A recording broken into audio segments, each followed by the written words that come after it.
Elle est une icône du cinéma français, un visage, une voix que l'on reconnaît aisément, une présence, une énergie particulière, quelqu'un de très recherché. Elle est présente partout, sur le petit écran, le grand écran, elle est présente en littérature, elle est présente en concert. On ne peut pas se passer d'elle. Brigitte Fossey, bonjour. Bonjour Emmanuel. Je suis contente de vous recevoir 3e fois déjà, en 12 ans de VIP. Ça me fait plaisir. Je crois qu'on vous aime bien en fait. Merci. Alors on vous reçoit, Brigitte, pour une actu multiple. Comme souvent avec vous, on va parler d'un film, peut-être pour démarrer, un film qui n'est pas anodin, qui n'est pas un film que tout le monde ira voir, j'imagine, et pourtant que nous, on a envie de mettre à l'honneur. Ça s'appelle Le 13e jour. C'est un film sur les apparitions de Fatima. Oui, c'est un très beau film en noir et blanc. Et quand on me l'a envoyé, je l'ai regardé, j'ai été absolument passionnée. C'est traité avec une pureté, une sobriété, une simplicité incroyable. Et puis après tout, c'est un fait qui s'est passé dans l'histoire. Et moi, j'en ai appris beaucoup parce que j'en avais entendu parler, bien sûr, par ma grand-mère et ma grande-tante qui étaient très croyantes et qui me parlaient beaucoup de Fatima. Mais là, j'ai eu des détails quand même assez extraordinaires sur ces apparitions, sur l'attitude des enfants qui avaient été quand même menés à mal parce qu'ils étaient jalousés. Trois petits bergers analphabètes Oui. que la Vierge a choisis pour leur apparaître et leur révéler des secrets qui n'étaient pas de leur âge, des secrets terribles sur la marche du monde, et qui ont été plongés dans un monde d'adultes et de mystères qui les a à la fois dépassés et qu'en même temps ils ont parfaitement géré parce qu'ils étaient avec leur foi toute simple de bergers et que rien ne les a déstabilisés. Oui, et pourtant les autorités politiques de l'époque et de la région ont voulu les enfermer, les mettre en prison. Ils ont presque été torturés pour renoncer à leur foi. En fait, au dernier moment, on les a relâchés. Ils ont eu beaucoup de courage et surtout le plus petit. François. Et finalement, moi, j'ai trouvé ça absolument extraordinaire. François, Hyacinthe et Lucie, on sait, on connaît bien maintenant l'histoire de Fatima, que les deux frères et sœurs, donc François et Hyacinthe, sont morts très vite après les apparitions de la grippe.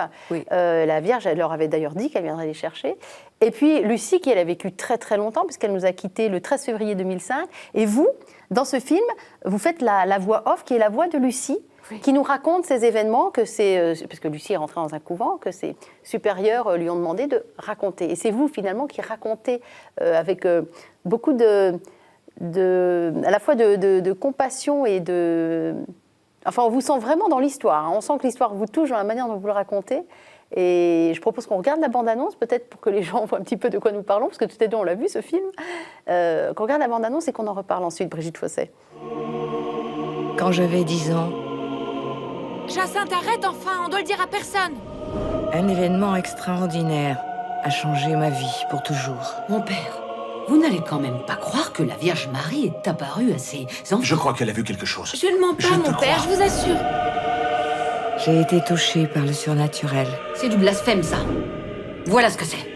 Elle leur est apparue à tous les trois. C'est un signe du ciel. Et on m'a confié un secret. Un secret que j'ai gardé envers et contre tous. Les enfants doivent répondre à certaines questions. Que tout soit consigné. Et si c'était vrai, Lily?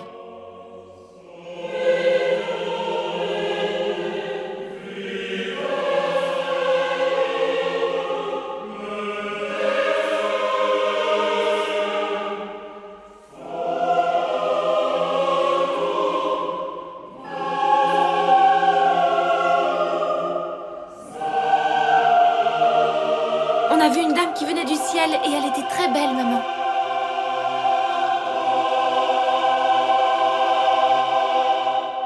Voilà, le 13e jour à aller voir dès le 13 janvier dans vos villes, sur vos écrans. C'est un beau cadeau à se faire. Là, on est juste après Noël, il y a la nouvelle année qui va arriver, les rois mages. C'est un beau cadeau à se faire, je trouve, dans la continuité de ce temps liturgique fort. Oui, et puis c'est un film qui est lumineux, mais qui n'est pas, comment dirais-je, sophistiqué, qui parle simplement des choses et qui est très prenant. Et puis, c'était pas facile à faire. Et Pour vous, ça n'a pas été ça facile gardait à son faire? mystère quand même. On ne voit pas très bien la dame.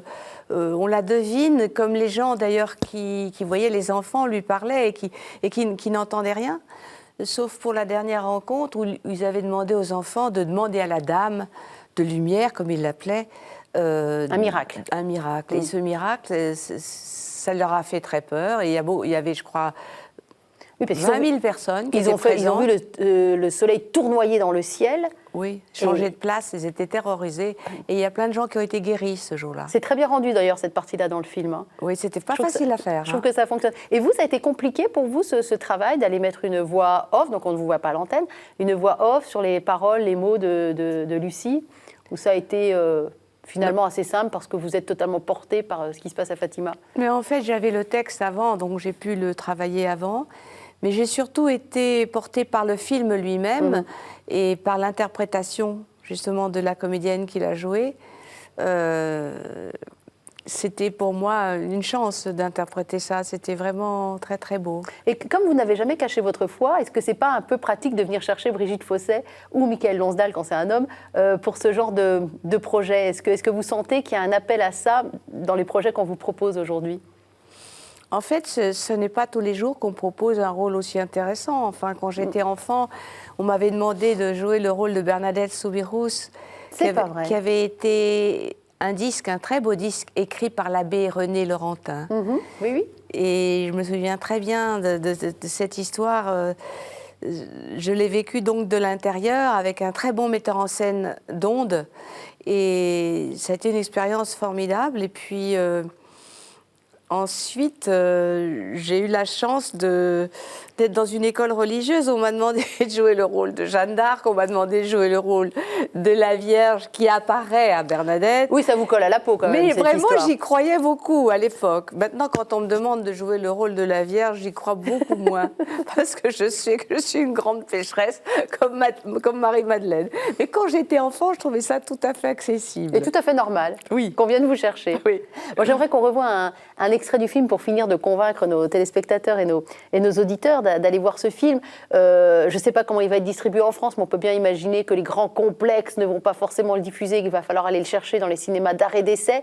Mais je voudrais vraiment pousser les gens à y aller, d'abord parce que c'est une histoire qui est intéressante et qu'il faut continuer aussi de transmettre, indépendamment du film en lui-même et de son esthétique. Il faut continuer de parler de Fatima aussi. C'est le message, enfin, parce que malgré tout, la Vierge disait qu'il faut beaucoup prier pour éviter les guerres. Et s'il y a vraiment un film qu'il faut voir en ce moment, c'est bien celui-là. Oh, il est d'une actualité étonnante. Là, évidemment, l'un des secrets que les petits bergers n'ont pas le droit de révéler, c'est l'arrivée de la Seconde Guerre mondiale. Alors qu'on est en pleine Première Guerre mondiale, puisque c'était en 1917, et on annonce déjà la Deuxième Guerre mondiale. C'est terrifiant pour des enfants de 10 ans d'entendre ça, 10 ans et moins. Mais finalement, c'est totalement d'actualité. Elle pourra réapparaître aujourd'hui avec le même message. Oui, bien sûr. On va regarder l'extrait. On aurait dit que le monde entier retenait son souffle.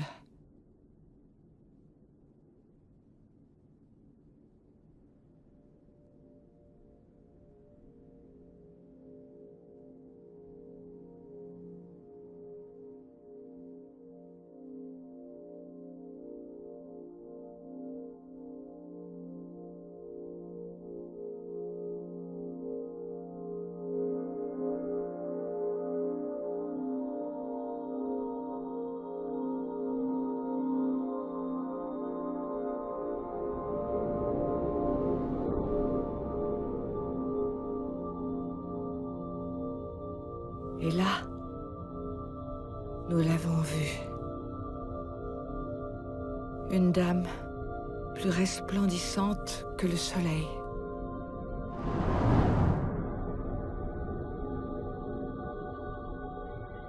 Alors c'est intéressant parce que le film est en noir et blanc, mais là on voit qu'il est en couleur à chaque apparition.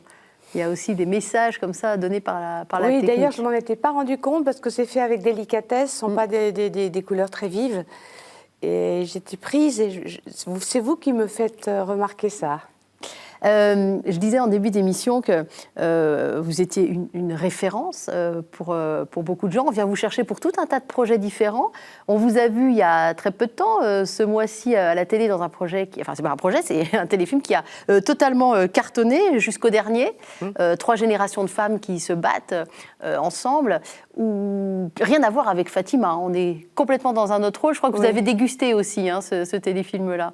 Oui, Outre le fait qu'il a marché, et tant mieux. Oui, j'ai beaucoup aimé le metteur en scène, François Vell, et puis c'était un polar avec des amis. J'ai adoré travailler avec Stéphane Fraisse et puis Valérie Carcenti, Marie-Christine Barrault. Tout était très bien joué, si je puis me permettre. Oui, la photo était magnifique. Voilà, on a eu un rythme de travail très soutenu, mais enfin, on a été récompensé après par le résultat, vraiment.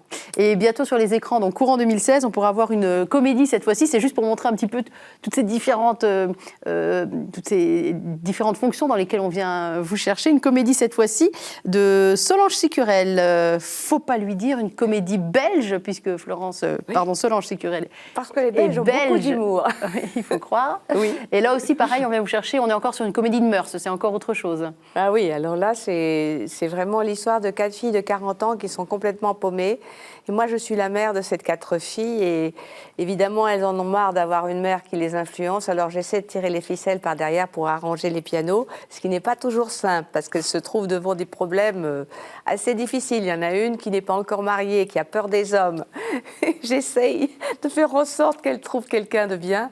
Et puis, il y en a une autre qui va se marier et qui ne sait pas que son fiancé a des tendances un peu homosexuelles. Donc, les 3 autres n'osent pas lui dire pour pas détruire son bonheur. Alors, c'est à quel moment il faut dire la vérité, à quel moment il faut mentir. Enfin, il faut pas lui dire. Est-ce qu'il faut laisser les gens dans un malheur qui paraît être un bonheur, ou est-ce qu'il faut leur dire la vérité? Voilà. Et en même temps, c'est assez dur parce que ces filles sont pas heureuses et elles essaient de trouver une solution, mais leur amitié est telle, elles sont tellement proches les unes des autres, qu'elles vivent les unes par rapport aux autres avec une solidarité magnifique, solidarité féminine. Et ça parle de notre époque, et si ça parle de nous, et si ça ne parle pas de nous, ça parle de nos frères, de nos sœurs, de nos cousins, cousines, de nos amis. Enfin, forcément, on va reconnaître des portraits. Quand j'ai raconté le scénario à ma fille, elle m'a dit il faut le faire parce que j'ai 4 amis qui correspondent aux 4 personnages. Exactement. Ouais. C'est vrai que ça ne doit pas être facile, tous les projets qui vous arrivent, de choisir. Qu'est-ce qui vous oriente, vous, pour choisir un projet? C'est le coup de cœur? C'est tiens, on n'est pas encore venu me chercher sur cette fonction-là, ça va être continuons d'apprendre? C'est un ensemble de choses, c'est-à-dire d'abord le scénario, la qualité du scénario. Si je suis accrochée par le scénario, je pense que ce sera un bon film. Bien sûr, le metteur en scène, les partenaires. Alors, le polar, par exemple, j'ai trouvé les personnages très, très attachants jusqu'au dernier, vraiment bien dessinés, presque comme dans un film de Bergman. Et par contre, dans le film de Solange Sicurel, j'ai ri à chaque page. Donc, je me suis dit que ça devait être vraiment drôle.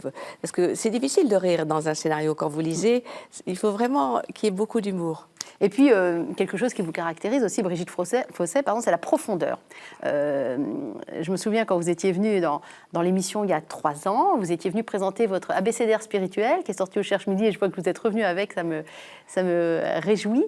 Il y avait beaucoup de profondeur dans les entrées que vous aviez choisies. Je pensais, vous parliez de vérité il y a 2 secondes, on en avait parlé il y a 3 ans. Et puis, puisque vous l'avez ramené, cet abécédaire spirituel, on va l'empoigner. Est-ce que vous avez choisi un mot, une entrée, un texte, un poème, quelque chose que vous vouliez partager avec nous? Je n'ai rien choisi de spécial, mais j'aime bien l'avoir parce que vous m'avez dit que vous vouliez en reparler. Ouais. Ah, oui, J'aime bien jouer au hasard avec ce... D'accord. Voilà, avant de me coucher. Mais c'est comme ça qu'on lit.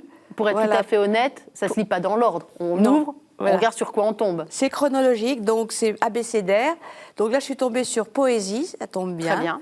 Et alors là, Christian Bobin, qui est un auteur que j'aime beaucoup. Qui était avec nous la semaine dernière. Lui aussi est déjà venu 3 fois dans cette émission. Oh, je l'adore. Et il dit « La poésie, c'est la vie limpide, quand elle entre en nous pour la connaissance d'elle-même, d'une connaissance aérienne, subtile, semblable à celle que la mère a de l'enfant ou l'amant de l'aimé. Un sourire plus qu'une parole. La poésie n'est rien que la fragilité de cet état de conscience, l'éveil en nous de la pureté, qui est bien plus que nous. Elle ne vient pas de l'élégance d'une écriture, mais de la transparence d'une vie. » Et lui, il lit beaucoup de poètes, il n'arrête pas de relire et relire et relire. Et il cherche des poètes nouveaux. Oui. C'est magnifique. Et Goethe dit « Le véritable poète a pour vocation d'accueillir en lui la splendeur du monde. Et Victor Hugo dit, un poète, c'est un monde enfermé dans un homme. Vous avez l'impression que la poésie sauvera le monde, de même que Dostoïevski a dit la beauté sauvera le monde. Des fois, on a l'impression qu'il n'y a plus que les poètes aujourd'hui pour nous sauver et nous montrer la route. Les poètes, les prophètes sont des poètes aussi. Je veux dire, quand on lit Isaïe, par exemple, il y a une poésie absolument Ah oui, qui est votre livre préféré dans la Bible, Isaïe. Oui, oui. Et puis, il y en a aussi beaucoup d'autres. Et voilà, quand on lit les évangiles, même si on n'est pas croyant, il y a une poésie incroyable qui a inspiré des milliers d'artistes. Mais c'est vrai que cette histoire est la plus belle histoire, je veux dire. Vous savez que vous m'avez fait découvrir un poète que je ne connaissais pas. Vous faites quelque chose que je trouve assez formidable. Vous faites des concerts lectures. Oui. Donc vous lisez des textes. Il y a une pianiste qui s'appelle Corinne Kloska qui vous accompagne au piano. Tout ça est très pensé. Hein. Vous avez fait des lectures Georges Sand Chopin, quelque chose d'assez logique. En ce moment, vous sortez un CD correspondance. Et je ne savais pas qu'Alexandre Scriabine était un poète, moi. Alors moi non plus. Pour moi, c'était un musicien. Alors moi, je suis très reconnaissante à Corinne Kloska parce qu'elle a trouvé donc des correspondances musicales entre Chopin, Scriabine et Ravel. Ouais. Mais elle m'a apporté un livre de Scriabine qui s'appelle L'Acte préalable, qui est un recueil de pensées mystiques, philosophiques, poétiques. Et elle m'a dit, si tu trouves quelque chose là-dedans pour mettre avant les études ou avant la polonaise, ça m'étonnerait, hein, parce que c'est compliqué. Alors, je l'ai lu 3 fois, le bouquin, et finalement, j'ai sorti des extraits, et je les lui ai proposés en fonction de la musique qu'elle a eu la gentillesse de me jouer très souvent, et ça lui a plu, et c'est comme ça qu'on a accordé l'écriture de Scriabine, donc littéraire, à son écriture musicale. Alors, il faut expliquer que, à la fois, ce sont des concerts lecture que vous donnez. Oui, on l'a donné à Cortot, voilà. Le 5 novembre. Voilà. Et puis, ça donne après des CD pour le plaisir de réécouter et les mots et les notes chez soi. On va écouter un extrait de Scriabine, parce que Scriabine poète, voilà, c'est une découverte pour moi, ça l'a été pour vous, ce sera peut-être aussi une découverte pour vous. Alors, on écoute donc d'abord la poésie, puis juste après, on a la musique qui va après. Partout des reflets, partout des merveilles, les appels secrets résonnent, des voix se font entendre, les eaux, dans la lumière des chatoiements d'arc-en-ciel, luisent de lueurs trompeuses, de regards virginaux. Dans le limon bourbeux, dans la multicolore clarté.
Alors vous savez, il y en a un qui est en train de boire du petit lait dans les coulisses. C'est notre invité de tout à l'heure qui viendra nous rejoindre dans quelques minutes, Nicolas Horvat, parce qu'il adore Scriabine, entre autres. On parlera d'autres auteurs-compositeurs avec lui, mais je suis sûre qu'il boit du petit lait, mon Nicolas. Il m'a dit qu'il aimait beaucoup Scriabine. Oui, il va y avoir une discussion intéressante. Mais cette idée de disque, elle vient de Corinne Kloska. Elle voulait absolument montrer qu'il y avait des correspondances entre les mazurkas de Chopin et les mazurkas de Scriabine. Et effectivement, c'est comme une réponse. Donc, quelquefois, presque les mêmes tonalités. Puis après, il y a d'autres morceaux de Chopin et aussi des études de Scriabine. Et il y a comme des résonances entre ces morceaux-là.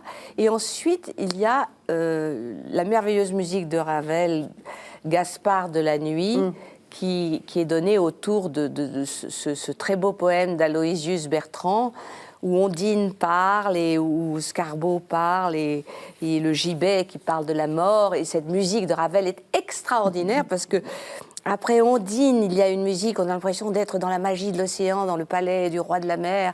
Et puis après, le gibet, ça parle de la mort, du pendu dans la nuit. Et puis Scarbeau, cet être qui n'arrête pas de se métamorphoser. Alors la musique se métamorphose, elle devient immense, elle devient toute petite. Ravel est un génie. Donnez-nous quelques lignes. Je vois que vous avez le texte sous les yeux. Donnez-nous quelques lignes, Brigitte. Alors je vais vous lire On en profite. le début du texte d'Ondine alors. D'accord. Écoute, écoute, c'est moi, c'est Ondine, qui frôle de ses gouttes d'eau les losanges sonores de ta fenêtre, illuminée par les mornes rayons de la lune. Et voici en robe de moire la dame châtelaine qui contemple à son balcon la belle nuit étoilée et le beau lac endormi. Chaque flot est un ondin qui nage dans le courant. Chaque courant est un sentier qui serpente vers mon palais. Et mon palais est bâti, fluide, au fond du lac, dans le triangle du feu, de la terre et de l'air. Vous avez un velouté, un phrasé, une énergie, une voix, je la reconnaîtrais entre 10 000, je crois. Et je crois pas que moi, tout le monde. Hein. Cette voix, elle est quand même très particulière. Oui, j'ai la voix de maman et au téléphone, quand elle décroche, on dit « Bonjour Brigitte ». Donc, je lui dois ma voix. Merci maman, on l'embrasse si elle nous regarde. Elle nous regarde. J'espère bien. Elle nous regarde, on va dire ça comme ça. Je voudrais quand même donner 2 dates pour ceux qui veulent venir vous voir sur Paris en janvier. Le 15 janvier, vous êtes à l'église Saint-Louis-en-Lille. Donc là, c'est pour lire du Sainte-Thérèse d'Avila et du Saint-Jean-de-la-Croix, s'il vous plaît. Oui, avec un ensemble baroque extraordinaire qui s'appelle la Tempesta, et avec Patrick Bismuth au violon, Hélène Houzel et puis les autres instruments. Et je suis très heureuse de faire ça parce qu'ils vont jouer de la musique baroque magnifique, la Stientas, la musique baroque espagnole. Et c'est absolument passionnant parce qu'il y aura aussi du Jean de Sponde, des très, très, très, très beaux textes. Je meurs de ne pas mourir, de Sainte-Thérèse d'Avila. Bien sûr. Et puis La nuit obscure de Saint-Jean-de-la-Croix, qui est un des plus beaux poèmes au monde. Des plus grands textes qui soient. Si on veut y aller, on s'y prend comment ? Si on veut aller le 15 septembre, vous écoutez, on arrive là à Saint-Louis-en-Lille et c'est tout. On peut réserver, on peut. C'est le 15 janvier à 16h à Saint-Louis-en-Lille. Voilà, on y va. Mais j'imagine que ça doit se trouver quand même sur Internet, ce spectacle. Et le 31 janvier, alors je ne voudrais pas oublier le 31 janvier, au musée Jacques-Marandré, encore un très bel endroit là aussi. Et là, c'est du Mendelssohn cette fois-ci qu'on va pouvoir entendre. Oui, alors c'est avec Danielle Laval, qui est une grande spécialiste de Mendelssohn, qui a publié beaucoup de CD, édité beaucoup de CD sur Mendelssohn. Et elle m'a fait découvrir sa correspondance. Et là, j'ai découvert un homme passionné. Parce qu'on a toujours tendance à penser à Mendelssohn comme à quelqu'un, un enfant gâté, qui était dans un milieu riche et qui devait être un peu mièvre. Alors qu'en fait, c'était un très grand caractère qui a travaillé avec passion. Un grand ami de Schumann. D'accord. J'avais aucune idée préconçue sur Mendelssohn, donc je découvre un peu ce qu'on lui attribue comme caractère, je ne savais pas. Et en fait, Alain Duhaut le défend beaucoup dans son émission Duo Classique. Il l'aime vraiment beaucoup, d'ailleurs, c'est sa musique au générique. Et moi, j'ai découvert Mendelssohn et c'est vrai que il y a une telle passion dans ce qu'il raconte sur son art, son engagement, son honnêteté, sa façon de dire « je ne pourrais jamais écrire quelque chose que je ne ressens pas », sa façon de choisir les livrets d'opéra et tout ça. Il a été inspiré beaucoup par Shakespeare, Sourire d'une nuit d'été, tout ça. Et voilà, donc je suis heureuse de lire sa correspondance parce que c'est la correspondance d'un passionné. Oui, de quelqu'un qui est fait d'un seul bois, comme on dit, d'un tempérament. Vous vous reconnaissez dans ce genre de personnage ? Il a surtout une culture universelle, un accueil des autres artistes absolument fabuleux, une grande générosité. Et puis il a fait beaucoup de festivals, il a enseigné, il a tellement travaillé qu'il est mort à 38 ans. 6 mois après sa sœur Fanny Mendelssohn, avec laquelle il avait des relations comme si ça avait été sa sœur jumelle. Parce qu'elle écrivait, mais ses parents ne voulaient pas qu'elle écrive parce que c'était une femme. Il fallait qu'elle soit une mère avant tout. À l'époque, c'était dur. Comme Camille Claudel. Lui aussi, il travaille beaucoup. Il a à peu près le même âge. J'espère qu'il ne va pas nous claquer entre les doigts comme ça. Nicolas Horvat va venir nous rejoindre en plateau. Et j'espère qu'il entend bien ce que je suis en train de lui dire. C'est bien de travailler, mais il faut se reposer un peu. Alors Nicolas Horvat... Il n'a pas l'air trop fatigué. Il n'a pas l'air trop fatigué, le jeune homme, mais c'est parce qu'il est jeune encore. Bonsoir. Bonsoir. Voilà, Brigitte Fossey, Nicolas Horvat, Très enchanté. monégasque de son état, figurez-vous. Français, né à Monaco. Né à Monaco dans une famille non musicienne, mais lui, il est devenu pour toute la famille. Mais avant qu'on parle de vous, Nicolas, je suis sûre qu'il y a plusieurs choses qui vous ont interpellé dans ce qu'a pu dire Brigitte, parce qu'il y a des correspondances au niveau de la foi, au niveau de la musique, il y a déjà des liens qui se sont tissés, Oui, je c'est crois. vrai qu'on a déjà commencé à avoir une belle petite conversation tout à l'heure pendant que nous nous préparions. Oui. Qu'est-ce qui vous a marqué dans ce qu'a pu dire Brigitte Qu'est-ce qui a résonné en vous, Nicolas?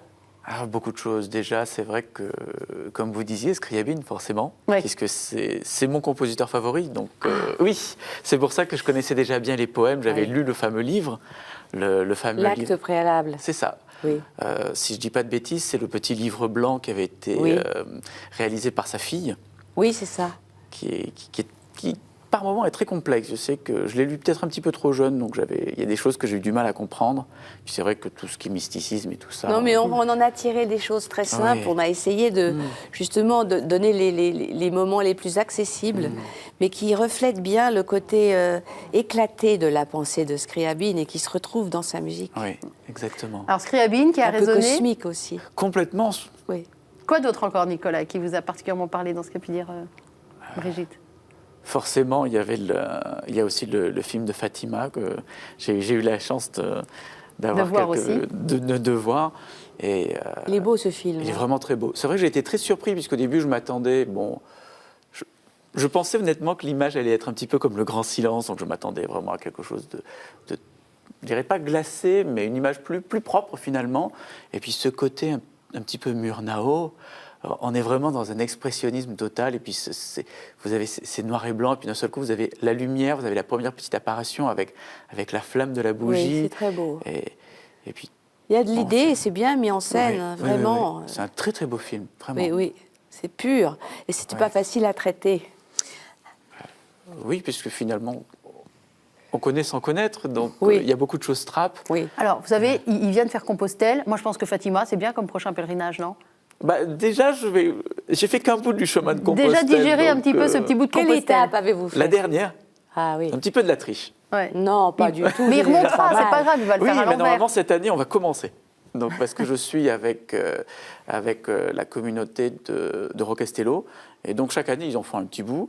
Et chaque année, ils me disaient, oui, Nicolas, viens avec nous. Moi, j'étais là, ben non, je fais des concerts, je suis occupé. Et puis, l'année dernière... Je suis très demandée dans le monde entier, excusez-moi, je des concerts au Carnegie Hall, Très impressionnée. je fais des marathons Bon, de piano, quand je suis demandée dans le monde entier. J'aimerais beaucoup, moi aussi, faire ça. Venez avec nous. Mais vous partez quand? J'ai pas les dates en tête. C'est mais- au printemps? Oui, oui, bien sûr. Ouais. C'est au mois d'avril, mai, quelque chose Et comme alors, ça. vous partez 8 jours, 10 jours? On part 10 jours, mais on marche 7 jours. Alors, mesdames et messieurs, si vous aussi, vous voulez vous inscrire au pèlerinage de Compostelle avec Brigitte Fossey et Nicolas Horvat, c'est moi qui vais prendre les inscriptions, si vous d'accord. voulez bien. Puis je vais organiser tout ça, en fait. Bon, ben voilà, ils ont déjà démarré, ils sont dans leur salon. Je n'existe plus et vous non plus, mais c'est pas grave, c'est pour ça aussi qu'on crée ces rencontres. Je vais vous parler un petit peu de Nicolas, genre prodige surdoué, un peu énervant pour tout le monde. Hein. Le Ouais, piano. quand même. Oh, bah si, quand même. Bon, alors, il bouge les oreilles, il n'écoute pas. Le piano a été une évidence dans une famille de non-musiciens. À 16 ans, alors c'est vrai que la chance joue, mais il n'y a pas que la chance. À 16 ans, il remporte la bourse Princesse Grace qui lui a permis d'aller aux États-Unis faire le fameux, alors c'est très connu dans le milieu de la musique, je ne sais pas si ça va parler aux gens, mais le fameux festival d'Aspen qui a littéralement décidé de la vie de Nicolas, parce qu'avant c'était le piano c'est sympa, après c'est le piano c'est ma vie et j'en fais mon métier. C'est vraiment ce qui s'est passé. Hein. En fait, c'est plus rigolo que ça, c'est que avant d'aller à Aspen, je sais que la plupart des amis ne me croient pas, et donc ça c'est assez rigolo, et puis surtout des personnes qui ont partagé ma vie, qui pensent que c'est plus une blague qu'autre chose. En fait, je voulais vraiment être prêtre, donc je faisais pas mal de retraites, et c'est comme ça que je connaissais le père Pierre Dumoulin. Le père Pierre Dumoulin? Oui, c'est la personne qui s'occupe de Rocastello, D'accord. qui a fait un tas de trucs, qui a écrit aussi un livre sur... Ah mince, malheureusement j'ai oublié le Oh, nom. bon, on retrouvera, mais alors toujours Oui, est-il voilà. que vous vouliez être prêtre de manière... Oui, voilà, c'est ça. Donc Mais le bon, piano c'était à côté. En fait, le piano, c'était mon moyen d'expression. Donc, quand vous avez un moyen d'expression, vous ne vous posez pas de questions. Puis, une famille qui est non musicien, vous devez travailler plus tard. Donc, vous travaillerez plus tard. Et là où j'ai vraiment eu... Je ne sais pas si on peut appeler ça de la chance ou... Enfin, pour une grande pour beaucoup de personnes, c'est de la chance, mais c'est aussi, il y a tellement eu, à des moments importants, charnières de ma vie, la possibilité de rencontrer les bonnes personnes qui m'ont vraiment donné les choses dont j'avais besoin sans rien me demander en retour, que moi j'ai. Et qu'est-ce qui vous a révélé votre vocation musicale? En fait, lors d'un examen, il y avait donc Laurence Foster, qui était chef d'orchestre principal et directeur musical de l'Orchestre de Monaco, qui était là, puisque sa fille préparait aussi le même concours. Et donc, à la fin, il est venu me voir, il m'a dit « Oui, écoute, tu as beaucoup de talent, tu joues comme un pro, je veux t'obtenir une bourse pour les États-Unis. » Et moi, j'étais là « Oui, bah, merci, c'est sympa, au revoir. » Vous y croyez pas, c'est un petit peu comme... voilà, je sais pas, moi... Et une fois que vous avez été là-bas, quand vous avez joué, vous avez senti quelque chose? Bah, vous avez rencontré beaucoup de gens là-bas aussi. Oui, on j'ai rencontre des énormément grands travaillé. maîtres. Il y avait des grands maîtres, et puis surtout, il y avait, à l'époque, la Juilliard School était une des plus grandes écoles avec la Toho, et aussi l'école de Moscou. Et donc, ils travaillaient énormément. Et donc, moi, je travaillais aussi énormément pour me mettre au niveau, puisque je ne voulais pas non plus être laissé derrière, puisque vous aviez des concerts, il fallait bien jouer. Et donc, du coup, quelque chose s'est passé, et à mon retour, j'ai compris que je vous. Il y avait une évidence. Alors, à son retour, Nicolas, il est rentré à l'école normale de musique. Il est sorti diplômé à 26 ans, c'est ça 26 ans. Et puis, bon, il y a eu des années d'études, de doutes, beaucoup. C'est toujours intéressant, le doute, chez l'artiste. Et puis, à un moment, il n'y a plus de doute. Paf, il nous remporte 11 concours internationaux en moins de 2 ans. Jusqu'à un drame. Il y a des drames c'était le drame qui m'a... C'est le drame qui est arrivé avant la perte de votre grand-mère. C'est ça, exactement. C'est que, à 30 ans. J'ai eu cette grande période de doute où je ne savais vraiment plus ce qu'était ma vocation, puisque ça faisait 8 ans que j'étais à Paris, plus rien ne se passait, je n'avais plus aucun concert, puisqu'à Monaco, du coup, vous savez, c'est pas grand Monaco. Donc, quand vous avez certaines capacités, c'est pas très grand, et qu'en plus vous êtes décelé, vous avez de grands concerts, des concerts prestigieux, des prix prestigieux, vous jouez avec l'orchestre et tout, puis vous arrivez à Paris. Enfin, j'étais allé à Paris pour vraiment travailler en profondeur ma technique, pour vraiment m'améliorer. Et j'avais plus rien, j'ai eu plus rien pendant 8 ans, plus aucun concert, plus aucun encouragement. Et j'ai commencé à travailler aussi la musique électroacoustique en composition, donc ça m'a donné des nouveaux espaces, ça m'a permis de rencontrer la musique contemporaine.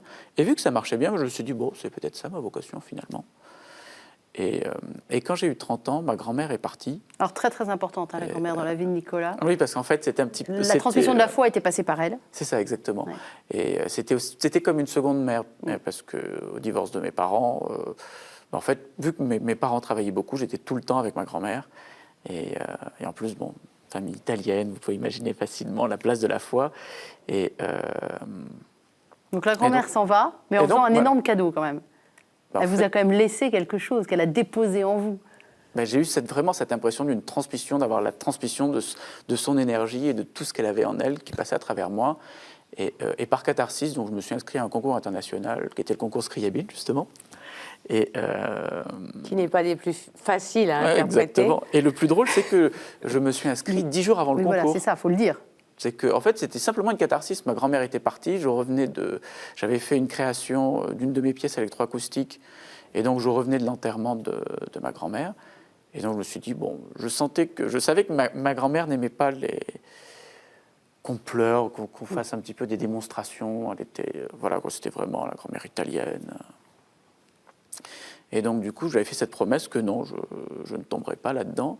Et donc, du coup, je sentais quand même que ça allait monter, puisqu'elle était si importante. Il fallait quand même se passer les nerfs sur quelque chose, ça a été le concours Scriabine. C'est ça. Et je me suis vraiment inscrit 10 jours avant le concours, donc vraiment à la date limite. Et j'ai monté le programme en 10 jours. Et j'y suis allé, et j'ai donné tout ce que j'avais, simplement parce que je le ressentais. Et après, j'ai eu un premier prix. Et ça a été la révélation. Et après, j'ai enchaîné Luigi Nono, Osaka. Alors ça, c'est des grands prix prestigieux. Il a tous remporté à chaque fois. Est arrivé, on va sauter un petit peu dans le temps, l'aventure discographique. Le premier disque qu'a fait Nicolas, c'est quand même assez parlant. C'est un disque dédié à Liszt, et c'est Christus. Donc, était vraiment... je vais vous dire un peu qui je suis comme pianiste. Je ne suis pas qu'un pianiste, je suis aussi un chrétien en marche, et pas qu'à Compostelle. Et mon premier disque, ma première entrée officielle dans le monde de l'enregistrement, pouf, c'est pour Jesus, ça s'appelle Christus. Mais aujourd'hui, on va surtout parler de Philip Glass, qui est un compositeur contemporain, et puis de Satie, qui n'est pas si loin de nous. On va peut-être commencer par Philip Glass. Je propose qu'on écoute un extrait, et après vous allez nous dire pourquoi Philip Glass, et qui il était. Parce que moi, très honnêtement, Il est encore en vie. Oui, il est toujours en vie, toujours. Moi, je l'ai découvert avec vous, hein. Je ne le connaissais Ah, bah, pas ça fait avant. plaisir. Donc voilà, on écoute un petit morceau. Donc c'est Nicolas qu'on va voir en train de jouer Philippe Glass.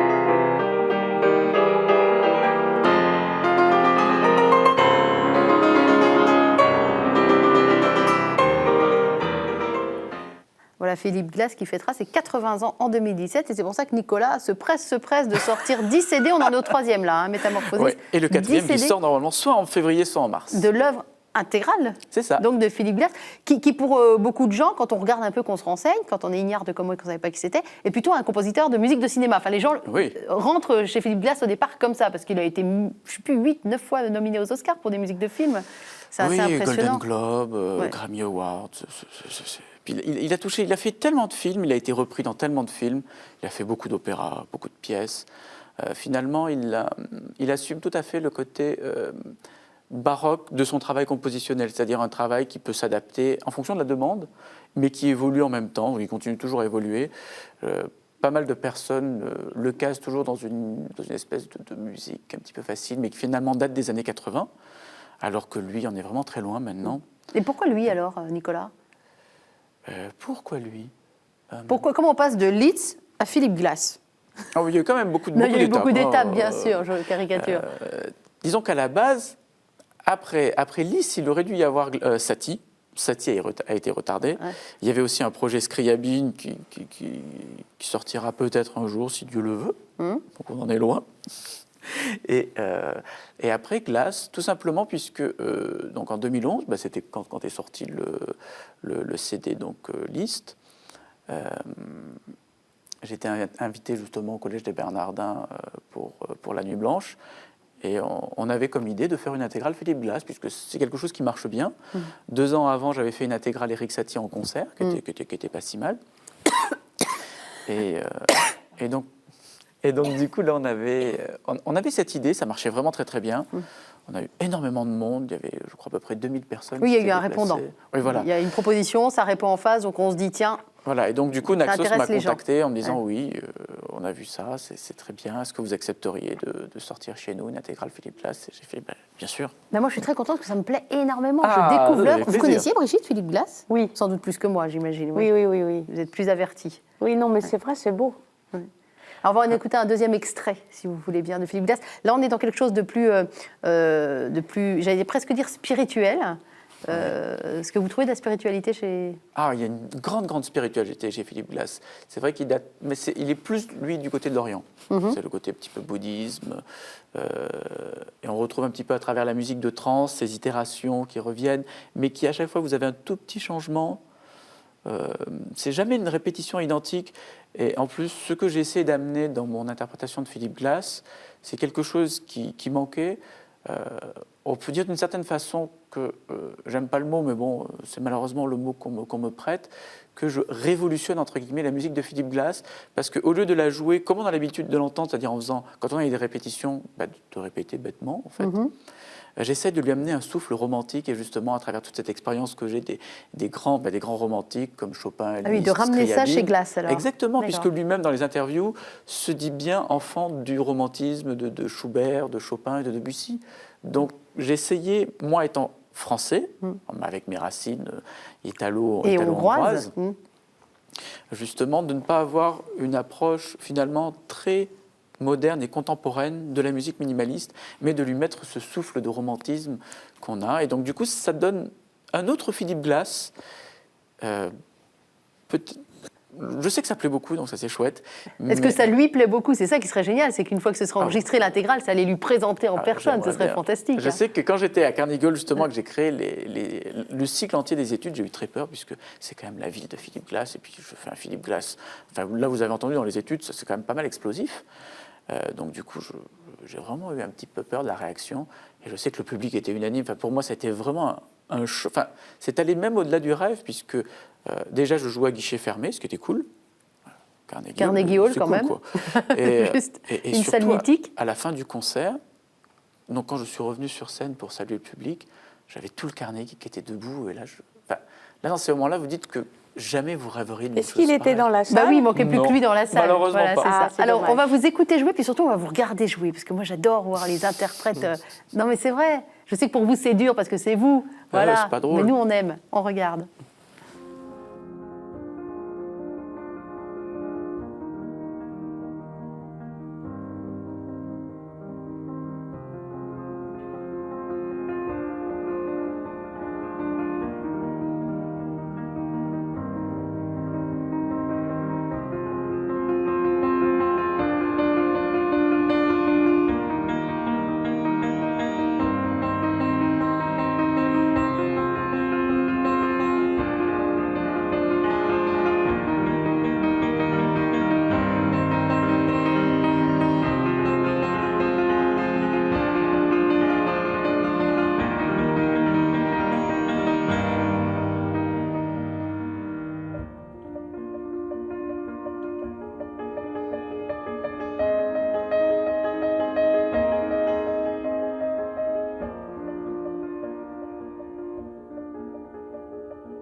J'aimerais, Brigitte, que vous redisiez ce que vous venez de dire sans que les téléspectateurs puissent l'entendre pendant que Nicolas jouait. C'est bien pour faire une... Non, mais j'ai l'impression que ça doit faciliter une méditation. Voilà. Une méditation, c'est-à-dire on s'abandonne complètement et voilà, on laisse tomber le corps, on laisse juste l'âme bouger un peu. En fait, c'est exactement ça, ce que vous dites, qui a été le moteur de mes intégrales Philip Glass. Parce que justement, lors des intégrales, vous l'avez vu, la musique est quand même très, très coulante. Et donc, quand je fais une intégrale Philip Glass, j'essaye de demander au public de ne pas applaudir pour justement enchaîner les pièces. C'est-à-dire que je ne fais vraiment aucune pause pendant les 9-10 heures de l'intégrale Philip Glass pour qu'on puisse être dans ce continuum, pour qu'on puisse complètement s'abandonner. Et je demande même, ce n'est pas toujours le cas malheureusement, à ce qu'on ne mette pas de chaises, mais plutôt des tapis, des grands coussins, des chaises longues pour que vraiment on puisse s'abandonner à la musique. C'est ça, exactement. Alors, vous avez bien entendu hein, les 9-10 heures que dure le concert, parce que le grand truc de Nicolas Horvat, ce sont... Alors, je n'ai pas le droit de dire le mot, mais je vais le dire quand même, juste pour que vous compreniez, je rectifie juste après. Ce sont des marathons pianistiques. Mais lui, il dit non, pas marathon, pèlerinage. Ce sont des pèlerinages pianistiques. Musicaux. Musicaux, très bien. Donc Glass, mais Satie aussi. Satie. Et Satie, bon, malheureusement, je voulais remettre, puisque comme on le sait tous, l'année prochaine, en 2016, c'est le 150e de la disparition d'Erik Satie. Je voulais remettre au goût du jour mon intégrale Erik Satie. Malheureusement, je ne peux pas le faire, puisque l'intégrale Philip Glass est devenue très importante, avec un calendrier très très serré. Et en plus, j'ai fait une découverte vraiment sensationnelle en allant en Estonie il y a quelques années de la musique d'un génie complètement oublié qui s'appelle Jan Retz. Et que vous voulez aussi faire connaître, et donc vous allez travailler dessus. Donc Satie, je travaille dessus, et justement il va y avoir des parutions discographiques, on est en train de faire des concerts, des éditions. On va revenir sur Satie, Nicolas, parce qu'il y a quand même c'est ce que vous avez fait avec les vexations de Satie. Oui. Et on va montrer une drôle de vidéo. Vous pourriez peut-être l'expliquer. On vous voit jouer sur un piano, ça dure un petit moment. Il y a un moment, vous verrez, il y a sa maman qui passe pour le masser parce qu'il est fatigué. Ça fait plusieurs heures qu'il joue déjà. Il y a des gens qui rentrent, des gens qui sortent. Vous pouvez nous expliquer ce qu'on va voir, ce drôle d'objet? Alors, là, ce que vous allez voir, ce sont les vexations d'Erik Satie. Et à ce qu'on m'a dit, parce que je ne pensais pas que c'était vrai, mais c'est vrai qu'après, en parlant avec des personnes et en ayant vu en ayant eu des témoignages de concerts dits mythiques, je serais une des très rares personnes à faire les vexations sans aucune pause. Pour nos amis auditeurs qui ne connaissent pas Les Vexations d'Éric Satie, c'est une pièce qu'il a composée après la rupture avec son seul amour, qui était Suzanne Valadon, qui, comme on le sait bien, était une peintre de génie, mais aussi une croqueuse d'homme, chose qui arrive. Et donc, Éric Satie a demandé, pour la première fois dans l'histoire de la musique, et il a mis un ordre à l'exécutant, c'est-à-dire que vous avez une page qui est très... Vous n'avez aucun point de repère au niveau de la musique, puisqu'elle n'a aucune tonalité, aucune mélodie. Et en plus, Éric Satie demande à ce qu'on la répète 840 fois. Oui. Et alors, quelle est la seule contrainte? Qu'est-ce qu'il a demandé? Il a demandé à ce qu'on l'interprète comment? Librement ou... Oui, librement. C'est-à-dire que, je n'ai pas le texte en tête exactement, mais il dit que pour se jouer 840 fois, le pianiste devra se mettre dans des silences, dans une méditation silencieuse préalable. Ce que vous faites. Oui, bien sûr. Enfin, moi, c'est par rapport à la préparation, vu que les vexations durent en général très longtemps, puisque 840 répétitions d'une pièce qui dure 2 minutes. Ça fait combien d'heures? Vous avez joué combien d'heures là dans ce qu'on va voir? Là, c'est assez court finalement la vidéo qu'on va voir, puisqu'elle ne dure que 24 heures, non-stop bien sûr. Et la plus longue, c'était au Palais de Tokyo en 2012, où j'ai fait une version de 35 heures. Et peut-être que l'année prochaine, on fera un petit peu plus long. Mais sans interruption? Bien sûr. Sans me lever une seule fois du siège. Sans boire un verre d'eau? Si, mais extrêmement peu, puisque sinon vous avez envie de vous lever du siège. Oui, c'est pourquoi je posais la question. Alors on va regarder ce que ça donne, parce que je comprends que ça vous interpelle, Brigitte, et ça doit interpeller nos téléspectateurs aussi. Alors voilà ce que ça donne quand Nicolas Horvat ne s'arrête plus de jouer du piano.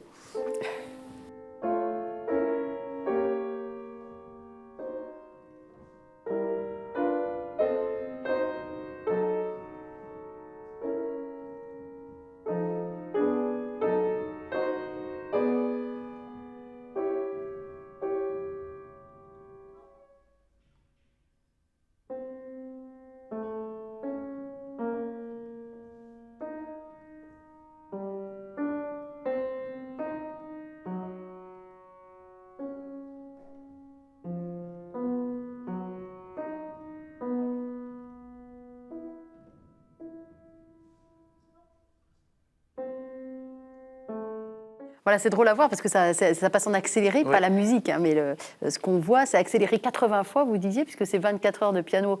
Tiennent en combien de minutes? En 8 minutes. En 8 minutes, on voit les gens qui se déplacent, on voit maman qui est là autour de vous, on voit des gens qui écrivent sur un tableau qui doivent vous mettre des petits mots doux, je pense. En fait, non, c'est parce que c'était...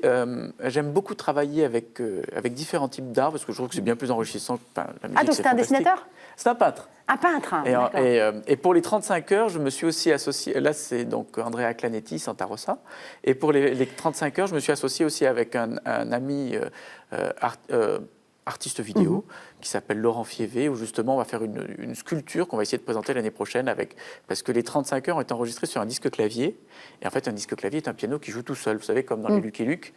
Et donc, c'est relié avec un système informatique où vous allez avoir la vidéo qui suit exactement tous mes ralentissements, quand il y a des fausses notes, la vidéo saute un petit peu.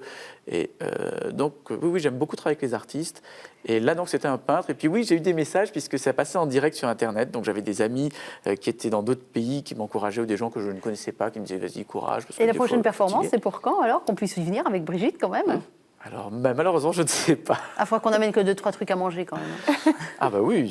Bon, vous nous préviendrez, en tout cas, on se tiendra informés. Vous en pensez quoi de ce que fait Brigitte avec sa pianiste, de ses concerts-lectures? Ça a dû vous interpeller moi, aussi, j'aime beaucoup les ce concerts montage-là. Ouais. Mais vous aimez beaucoup, mais vous ne le faites pas? Parce que encore pas encore. Il faudrait que je trouve les bonnes personnes pour le faire, tout simplement. Voilà, quoi, j'aimerais bien, mais bon. Mais finalement, on est très proche de l'esprit salon 19e, c'est ça qui est fantastique. Le moment où tous les arts étaient mêlés et où on n'avait pas uniquement un artiste qui était sur scène. Et bon, c'est fantastique pour l'ego, parce que bon, voilà, on est seul sur scène, c'est chouette. Ce côté salon 19e, Brigitte, ça vous parle? Oui, moi j'adore le 19e siècle parce que c'est le siècle de l'amitié, de la passion, Et oui. du courage, de l'action, de la contemplation. Enfin, c'est un siècle de rêve, de rêve. Bah oui, pour les Mais arts. que je retrouve justement dans mes contacts avec les musiciens, parce que avec les musiciens, il y a toujours une curiosité littéraire, un besoin d'échanger autour des musiciens et des auteurs que les musiciens ont aimés. Et par exemple, avec Erik Satie, moi j'avais monté un Cocteau et évidemment, Ah oui. c'était incontournable parce que Cocteau a écrit des choses magnifiques sur Erik Satie. Et puis j'ai été très amie avec Maurice Baquet qui faisait beaucoup de musique classique et qui était en même temps comédien et qui adorait Erik Satie et qui jouait sur son violoncelle de Erik Satie assez fantastique. régulièrement. Et c'est Erik Satie qui disait « Je préfère la musique que j'aime à la musique que je n'aime pas ». Il est encore boudé dans les conservatoires, Erik Satie. C'est compliqué, hein, un peu moins maintenant, mais ça a été compliqué, Satie. Hein, Mais disons- on ne le prenait pas très au sérieux, c'était trop simple. En fait, pas vraiment. Je m'en suis rendu compte Ah, si. lors de quand j'ai fait mon intégrale, puisque j'ai eu la drôle d'idée d'enregistrer sur un piano historique. C'est-à-dire que le piano, c'était un Erard qui date de 83 ou 81, si je ne dis pas de bêtises, ou peut-être un petit peu avant, qui a appartenu à Cosima Wagner. Donc en fait, le piano est aussi vieux qu'Erik Satie. Et il était magnifique, un son vraiment différent. Et je me suis rendu compte que, maintenant, on sait tous comment jouer Erik Satie. Vous avez la main gauche avec les accords, avec la main droite qui est très éthérée. C'est pas trop difficile à faire. Enfin, il faut travailler un petit peu, mais tout le monde peut y arriver quand même. Mais sur le piano de l'époque, pour avoir cette qualité de son, c'est quasiment impossible. À moins de vraiment maîtriser à la perfection le piano. Et pour moi, le nombre de fois où j'ai dû refaire mes prises, puisque je me souviens toujours de cette quatrième gnossienne. Vous savez, vous avez la main gauche comme ça, qui a des grands arpèges. Et moi, j'étais très content, ça sonnait bien. Puis d'un seul coup, puisque en fait, la mécanique est différente. Oui. Au lieu d'avoir tout le système mécanique, vous avez juste une petite frette en laiton. Et donc, vous êtes tout content puisque vous avez ce son qui est différent, ça sonne bien, c'est chouette et tout. Puis au bout d'un moment, vous avez un trou. Ou sinon, vous avez un accent et donc ça vous loupe tout, il faut recommencer. Et c'est là où j'ai remarqué que sur les pianos d'époque, C'était le piano forte. Alors, non, en fait, on est en train d'entrer dans juste une après. discussion technique que ces messieurs-dames vont terminer en loge, parce que là, on est en train de... Alors que nous, on doit terminer l'émission. Donc, Ah, c'est un désolé. petit peu compliqué, parce que là, on est en train de rentrer dans des méandres de connaisseurs. Non, mais promis, je vous laisse en loge, vous échangez vos numéros. Il y en a un Avec qui a invité plaisir. à un concert lecture, vice-versa et tout ça. Je voudrais rappeler l'actualité de Nicolas Horvath, et donc l'intégrale de Philippe Glass, ni plus ni moins. 3e et 4e album qui sortent coup sur coup, là, en Alors le janvier, troisième, là, il sort... janvier-février. 1er janvier en numérique et 8 janvier en physique. Voilà, puis pour tout le reste, si vous voulez assister à des concerts marathons qui n'en sont pas, puisque ce sont des pèlerinages musicaux, on se renseignera sur le site internet ou sur internet. c'est ça. Et puis pour Brigitte, donc je rappelle, alors, la grosse actualité, le 13e jour qui sort le 13 janvier, donc ça c'est pour le cinéma. Cet autre film dont on a parlé, faut pas lui dire, ce sera dans le courant de l'année 2016. Et puis donc ces CD. Correspondance, très beau, pour s'offrir des moments de méditation, de poésie, de jubilation aussi. Et puis donc les dates du 15 Ça janvier. déménage et aussi, hein, du Scriabine et 31 Ravel, janvier. c'est vraiment par Oui, moments Ravel, très orageux. Il y a Ravel. Merci beaucoup à tous les deux. Je vous souhaite une très belle année 2016. Puisque, Merci voilà, beaucoup. c'est la dernière émission de l'année. Et je souhaite également à tous les téléspectateurs de VIP et de KTO une très belle et très lumineuse année 2016. À l'année prochaine.